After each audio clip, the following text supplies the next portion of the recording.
भगवान बुद्ध कहते हैं कि इंसान अपने जीवन को कभी भी सरलता से नहीं जीता।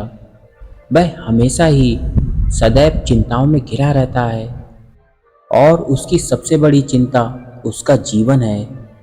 वह जीवन को बचा लेना चाहता है और आने वाले समय से हमेशा ही भयभीत रहता है और इंसान उसी समय में हमेशा ही खोया रहता है।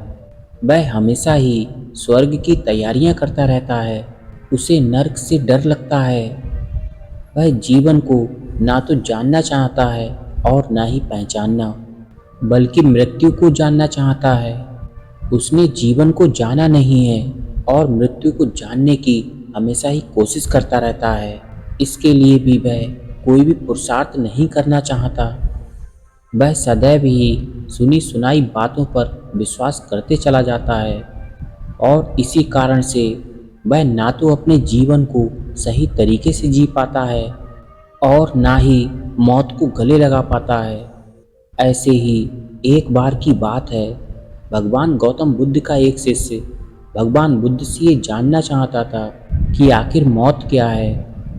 वह बुद्ध से पूछता रहता कि बुद्ध, आखिर मौत क्या होती है और आखिर मृत्यु के बाद क्या होता है। भगवान बुद्ध उससे कहते कि ये बात तो हर इंसान अपने जीवन में जान ही लेता है। तुम भी जान जाओगे।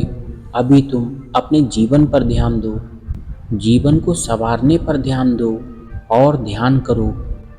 इसके कुछ दिनों बाद वही शिष्य वापस भगवान बुद्ध के पास आया और कहा कि बुद्ध, आपने मुझे आज तक ये नहीं बताया कि मृत्यु के बाद क्या होता है। शिष्य की बात सुनकर बुद्ध मुस्कुराए और उन्होंने उससे पूछा कि पहले तुम मेरी एक बात का जवाब दो। अगर कहीं कोई जा रहा हो और कहीं से एक तीर आकर उस व्यक्ति के शरीर में लग जाए तो उसे क्या करना चाहिए? पहले शरीर में लगे उस तीर को निकालना चाहिए या फिर ये देखना कि बाण किधर से आया है और आखिर किसने चलाया है? इस पर शिष्य ने जवाब देते हुए कहा कि पहले शरीर में लगे हुए तीर को निकालना ज़्यादा उचित है, नहीं तो जहर पूरे शरीर में फैल जाएगा। इस पर भगवान बुद्ध ने कहा कि ठीक कहा तुमने। अब ये बताओ कि पहले जीवन के दुखों का निवारण किया जाए या मृत्यु की बातों के बारे में सोचा जाए। अब शिष्य की समझ में ये आ चुका था और उसकी जिज्ञासा पूरी तरह शांत हो चुकी थी।